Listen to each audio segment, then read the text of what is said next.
Baik saudara-saudara yang saya kasihi di dalam Tuhan Yesus, pada minggu yang kemarin kita baru saja memperingati salah satu peristiwa kristologi yang juga cukup penting, yakni kenaikan Tuhan Yesus ke surga setelah dia bangkit dan dia menampakkan diri selama 40 hari dan lalu naik ke surga. Dan karena itu pada malam hari ini saya akan membagikan berkat firman Tuhan bagi saudara-saudara terkait dengan peristiwa kenaikan Kristus ke surga ini. Dan kita akan melihat teks Kisah Rasul pasal yang pertama, ayat yang pertama sampai ayat yang ke-11 yang saya bacakan demikian bunyinya. Hai Theophilus, dalam bukuku yang pertama aku menulis tentang segala sesuatu yang dikerjakan dan diajarkan Yesus sampai pada hari ia terangkat. Sebelum itu ia telah memberi perintahnya oleh Roh Kudus kepada rasul-rasul yang dipilihnya. Kepada mereka ia menunjukkan dirinya setelah penderitaannya selesai, dan dengan banyak tanda dia membuktikan bahwa dia hidup. Sebab selama 40 hari dia berulang-ulang menampakkan diri dan berbicara kepada mereka tentang kerajaan Allah. Pada suatu hari, ketika dia makan bersama-sama dengan mereka, dia melarang mereka meninggalkan Yerusalem dan menyuruh mereka tinggal di situ menantikan janji Bapa, yang demikian katanya, telah kamu dengar daripadaku. Sebab Yohanes membaptis dengan air, tapi tidak lama lagi kamu akan dibaptis dengan Roh Kudus. Maka bertanyalah mereka yang berkumpul di situ, Tuhan, maukah engkau pada masa ini memulihkan kerajaan bagi Israel? Jawabnya, engkau tidak perlu mengetahui masa dan waktu yang ditetapkan Bapa sendiri menurut kuasanya. Tetapi kamu akan menerima kuasa kalau Roh Kudus turun ke atas kamu, dan kamu akan menjadi saksiku di Yerusalem dan di seluruh Yudea dan Samaria dan sampai ke ujung bumi. Sesudah dia mengatakan demikian, terangkatlah ia disaksikan oleh mereka, dan awan menutupnya dari pandangan mereka. Ketika mereka sedang menatap ke langit, waktu dia naik itu, tiba-tiba berdirilah 2 orang yang berpakaian putih dekat mereka, dan berkata kepada mereka, hai orang-orang Galilea, mengapa kamu berdiri melihat ke langit? Yesus ini yang terangkat ke surga meninggalkan kamu, akan datang kembali dengan cara yang sama, seperti kamu melihat dia naik ke surga.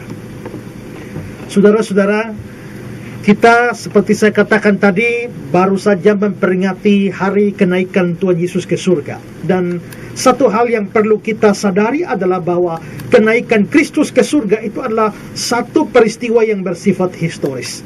Ini bukan sekedar satu perumpamaan, ini bukan sekedar satu ilustrasi, tapi ini adalah sungguh-sungguh sebuah peristiwa historis atau peristiwa yang terjadi di dalam sejarah.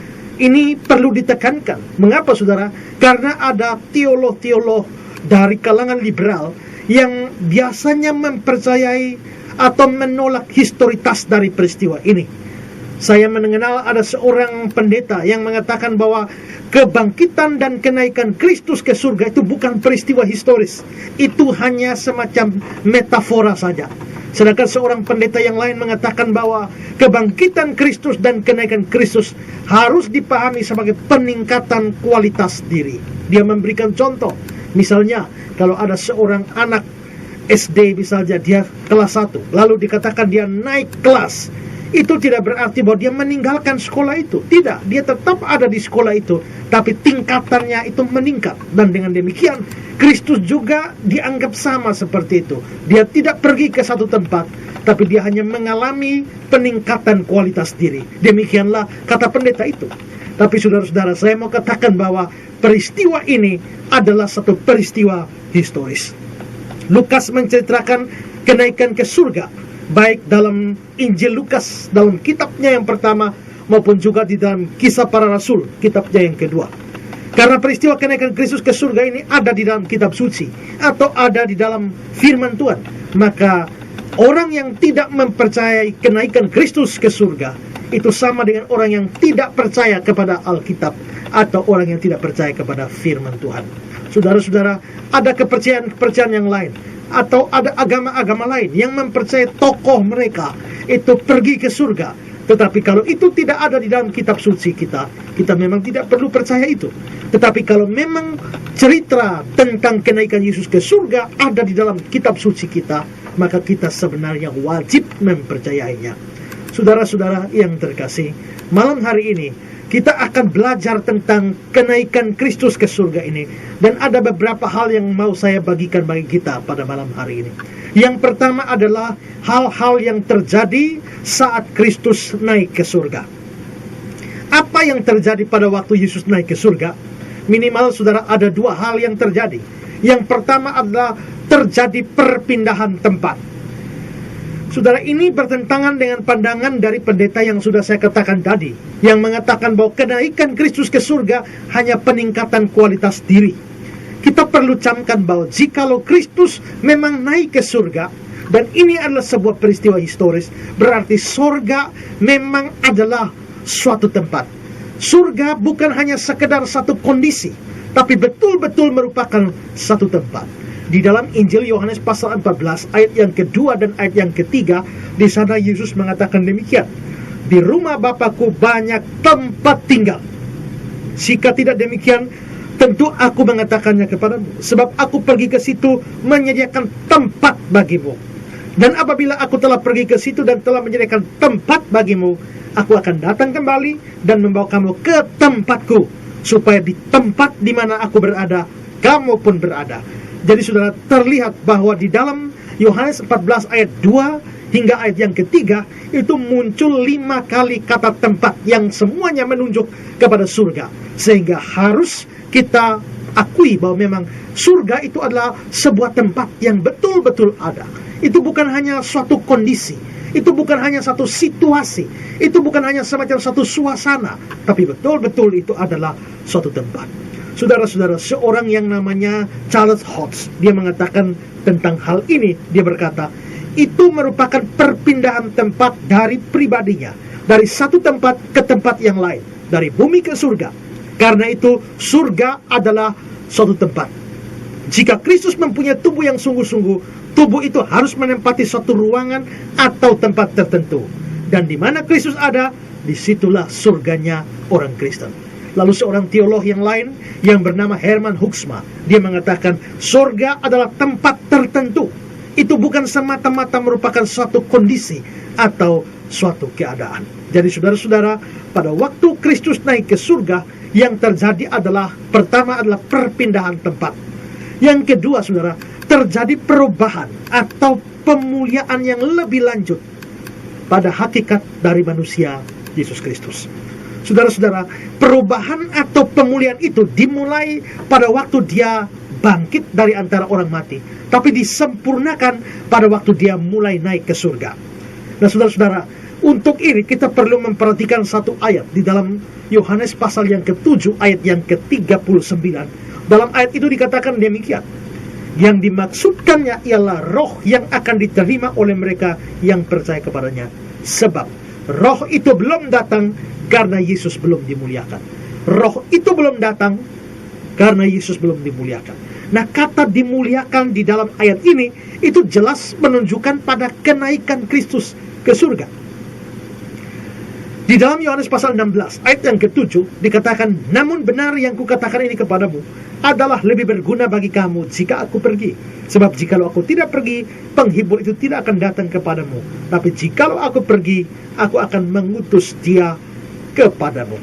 Nah, saudara-saudara, sejumlah ayat itu memperlihatkan bahwa Yesus memang naik ke surga, dan itu disebut sebagai dimuliakan.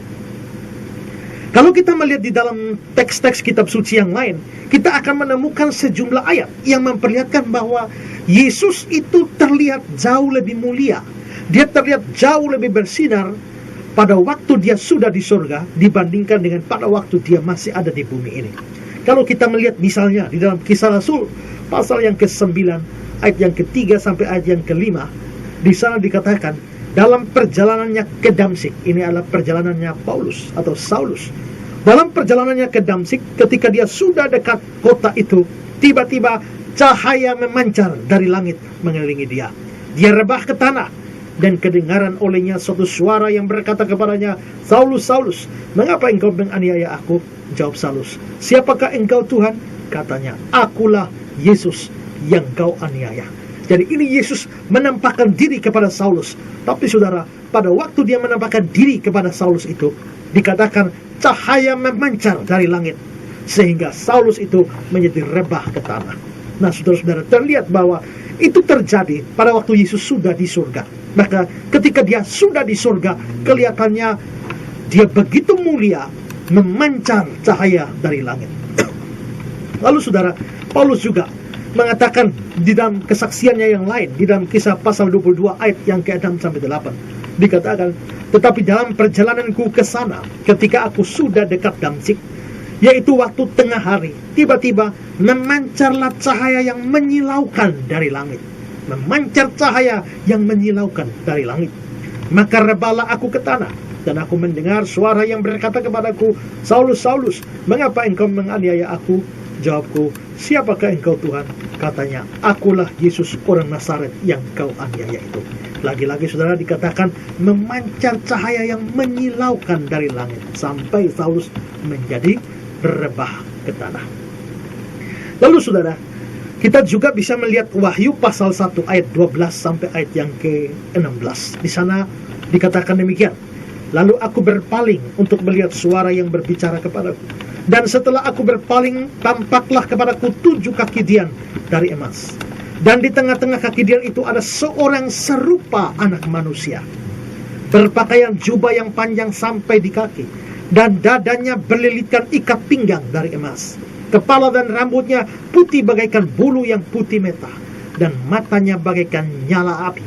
Ayat 15, 2 kakinya mengkilap bagaikan tembaga membara di dalam perapian. Suaranya bagaikan desau air bah. Dan di tangan kanannya dia memegang 7 bintang. Dan dari mulutnya keluar sebilah pedang tajam, bermata 2, dan wajahnya bersinar-sinar bagaikan matahari yang terik.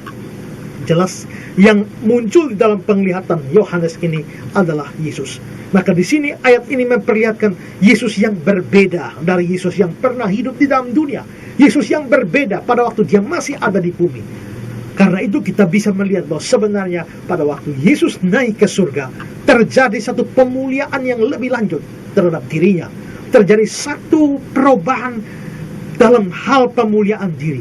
Sehingga Kristus yang ada di surga jauh lebih mulia daripada Kristus yang pernah ada di bumi. Itulah yang terjadi pada waktu Kristus naik ke surga. Ini hal pertama yang kita bisa pelajari. Hal kedua yang bisa kita pelajari pada malam hari ini adalah tujuan Kristus naik ke surga. Sebenarnya apa tujuan Kristus naik ke surga?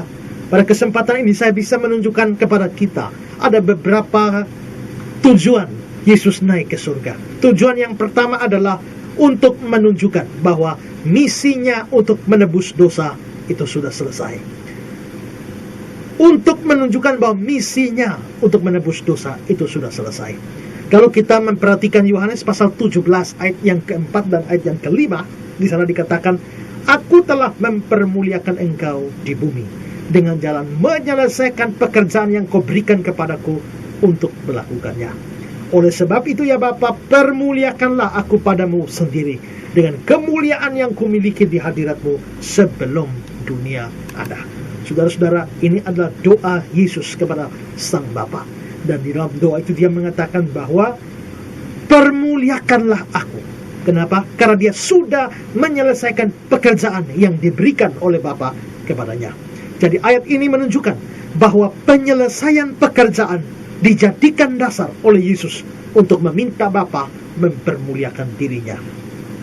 Bapa yang mengutus Yesus turun ke dalam dunia untuk membereskan dosa, untuk menebus dosa manusia, pasti tidak akan mau menerima Yesus kembali ke surga apabila Yesus belum menyelesaikan pekerjaan itu.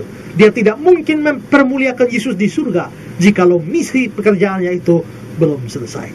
Tetapi bahwa Bapa menerima Yesus kembali ke surga, mempermuliakan dia, menunjukkan bahwa memang misi penebusan dosa manusia yang dikerjakan oleh Kristus sudah selesai. Itulah sebabnya pada waktu di atas kayu salib Yesus berkata, sudah genap atau sudah selesai. Jadi saudara-saudara, sama seperti kebangkitan, maka kenaikan Kristus yang ke surga itu merupakan satu faktor yang menjamin bahwa semua dosa orang percaya sudah beres. Dan dengan demikian itu menjamin keselamatan dari orang-orang percaya. Karena itu saudara-saudara, kalau memang saudara benar-benar adalah orang beriman, saudara benar-benar adalah orang percaya, jangan pernah ragu-ragu tentang kepastian keselamatan saudara. Tidak ada dosa yang dapat membuang saudara ke dalam neraka. Mengapa? Karena Kristus telah menanggung semuanya sampai tuntas, sampai selesai. Dan bukti bahwa memang semua sudah selesai adalah Bapa menerima dia kembali ke surga dan dimuliakan di sana. Dan ini hal yang pertama, tujuan Kristus naik ke surga untuk menunjukkan bahwa misi penebusan dosa memang sudah selesai. Tujuan yang kedua dia naik ke surga adalah dia mempersiapkan tempat di surga bagi orang-orang yang percaya kepada dia. Di dalam Yohanes pasal 14 ayat 2 dan ayat yang ketiga yang tadi kita sudah melihatnya, di rumah Bapakku banyak tempat tinggal. Jika tidak demikian, tentu aku mengatakan kepadamu, sebab aku pergi ke situ menyediakan tempat bagimu. Dan apabila aku telah pergi ke situ dan telah menyediakan tempat bagimu, aku akan datang kembali dan membawa kamu ke tempatku, supaya di tempat di mana aku berada, kamu pun berada. Saudara-saudara yang terkasih, perlu diingat bahwa tempat yang dia disiapkan di surga bagi kita, itu tergantung kehidupan kita di dunia ini. Dengan percaya kepada Yesus, boleh dikatakan bahwa kita sudah mempunyai kafling di surga. Kita sudah mempunyai tanah di surga. Surga tidak kita dapati dengan usaha kita. Surga tidak kita dapati dengan jasa kita, dengan pengorbanan kita. Sama sekali tidak. Surga adalah sesuatu yang gratis. Surga adalah sesuatu anugerah. Surga adalah sesuatu pemberian cuma-cuma karena iman. Tetapi saudara, tempat di surga itu, surganya, masuk surganya itu gratis. Tapi tempat kita di surga itu bergantung kepada kehidupan kita di dunia ini. Seperti saya katakan tadi, dengan percaya kepada Yesus, bisa dikatakan kita sudah mempunyai tanah atau kafling. Tapi bagaimana bangunan rumah kita di surga, itu tergantung daripada kehidupan kita di dunia ini. Karena itu di dalam Wahyu pasal 22 ayat 12 dikatakan, aku membawa upahku untuk membalaskan kepada setiap orang menurut perbuatannya. Jadi upah itu menurut perbuatan setiap orang. Di dalam Yeremia 17 ayat 10, aku Tuhan yang menyelidiki hati, yang menguji batin, untuk memberi balasan kepada setiap orang setimpal dengan tingkah langkahnya, setimpal dengan hasil perbuatannya.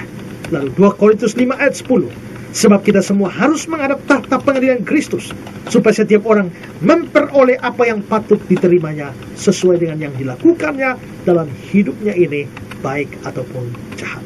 Saudara-saudara yang saya kasihi, dari semua ayat-ayat itu terlihat bahwa baik di dalam menghukum maupun di dalam memberikan pahala, Tuhan memberikan menurut perbuatan atau kehidupan orangnya masing-masing, berbeda satu dengan yang lain. Keadilan Allah memang mengharuskan hal ini. Karena itu di surga nanti jangan heran akan ada tingkatan-tingkatan di sana. Di dalam Matius 5 ayat 19 dikatakan, karena itu siapa yang meniadakan salah satu hukum, salah satu perintah hukum Taurat, sekalipun yang paling kecil, dan mengajarkan demikian kepada orang lain, dia akan menduduki tempat yang paling rendah di dalam kerajaan surga. Tetapi siapa yang melakukan dan mengajarkan segala perintah-perintah hukum Taurat, dia akan menduduki tempat yang tinggi dalam kerajaan surga. Jadi di surga ada tempat yang rendah, ada tempat yang tinggi.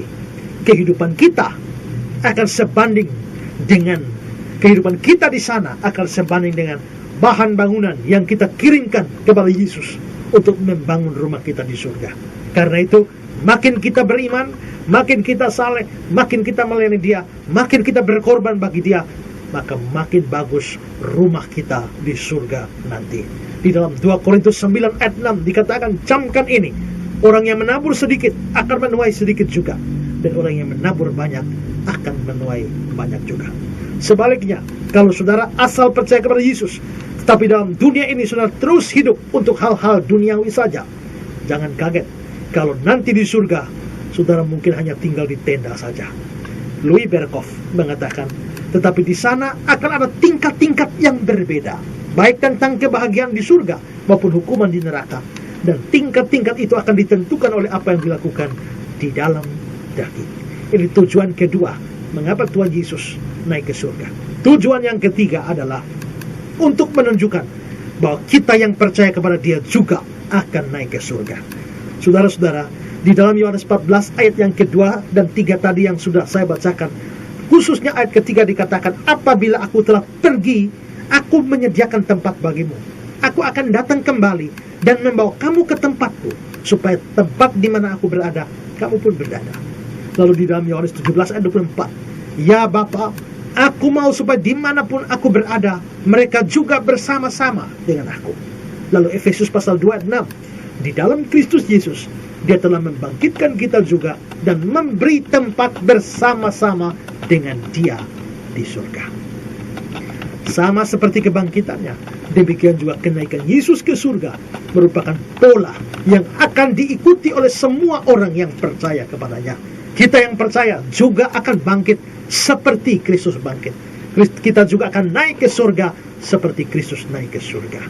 Charles Haddon Spurgeon mengatakan, Yesus pergi ke sana sebagai perintis atau pelopor untuk membuka jalan, sebagai teman kita untuk menyiapkan tempat bagi kita, atau sebagai jaminan bahwa semua yang ada di dalam Dia akan datang pada kebahagiaan yang sama. Jika Dia tidak masuk, kita juga tidak bisa masuk. Tapi dalam diri Yesus, Allah telah memberikan kepada kita satu tanda bahwa kita juga akan bangkit dari kematian dan akan masuk ke surga. Jadi Yesus naik ke surga untuk apa? Untuk menunjukkan bahwa kita yang percaya juga akan naik ke surga.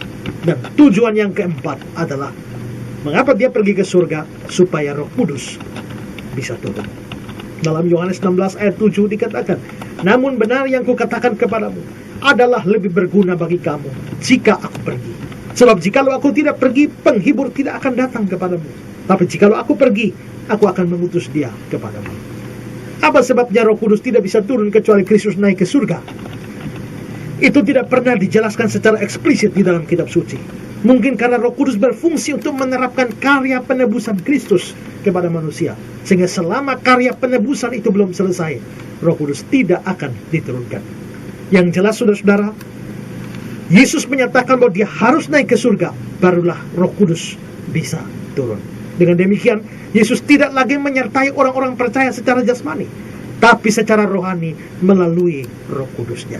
Di dalam Yohanes 14 ayat 16, aku minta kepada Bapa, Dia akan memberikan kepadamu seorang penolong yang lain, supaya Dia menyertai kamu selama-lamanya.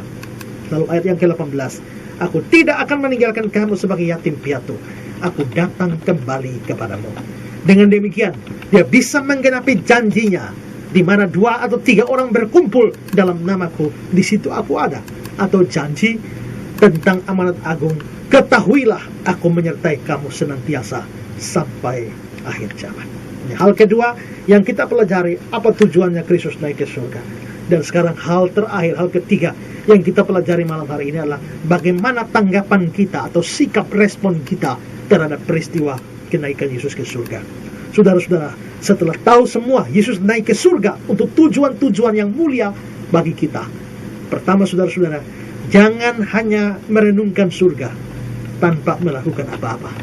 Pertama, jangan pernah merenungkan surga tanpa melakukan apa-apa.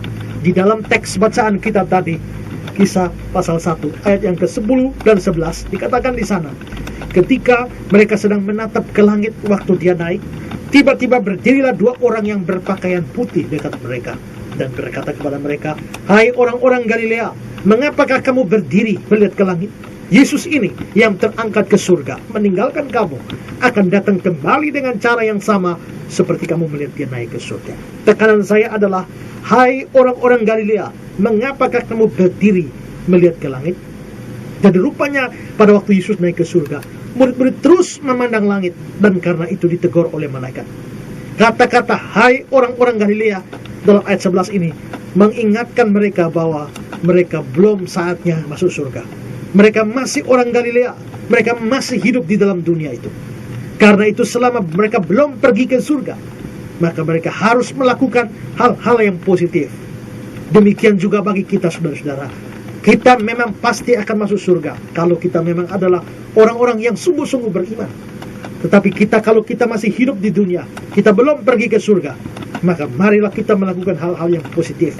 Menaburlah dengan banyak, sampai pada waktu saudara masuk ke surga, saudara akan mendapatkan upah dari semua yang saudara taburkan di dalam dunia ini. Kedua, saudara, hal kedua yang harus kita lakukan adalah kita harus rajin memberitakan Injil. Ada banyak perintah Tuhan, tapi ada satu perintah yang paling ditekankan, dan itu adalah pemberitaan Injil. Ini terbukti dari Yesus memberikan perintah sebelum dia naik ke surga. Perintah apa itu? Di dalam Kisah 1 ayat 2 dikatakan, sampai pada hari dia terangkat, sebelumnya dia telah memberi perintah oleh Roh Kudus kepada rasul-rasul yang dipilihnya. Perintah ini jelas menunjuk pada perintah yang ada dicatat di dalam Matius pasal 28 ayat 19-20, yakni perintah untuk memberitakan Injil. Pergilah, jadikanlah semua bangsa muridku, dan seterusnya. Lalu di dalam ayat yang ke-8 dari Kisah pasal 1 ini dikatakan, kamu akan menerima kuasa kalau Roh Kudus turun ke atas kamu. Kamu menjadi saksiku di Yerusalem, di seluruh Yudea, di Samaria, dan sampai ke ujung bumi. Saudara-saudara, ayat yang ke-8 dari Kisah Rasul 1 ini merupakan tema dari Kisah Para Rasul. Ini jelas merupakan perintah untuk memberitakan Injil.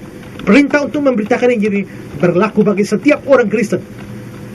Saudara-saudara, ingat bahwa sekalipun amanat agung dalam Matius 28 ayat 19-20 itu hanya diberikan kepada rasul-rasul, tapi dalam ayat itu jelas rasul-rasul diperintahkan untuk mengajarkan segala sesuatu kepada orang-orang yang akan dijadikan murid.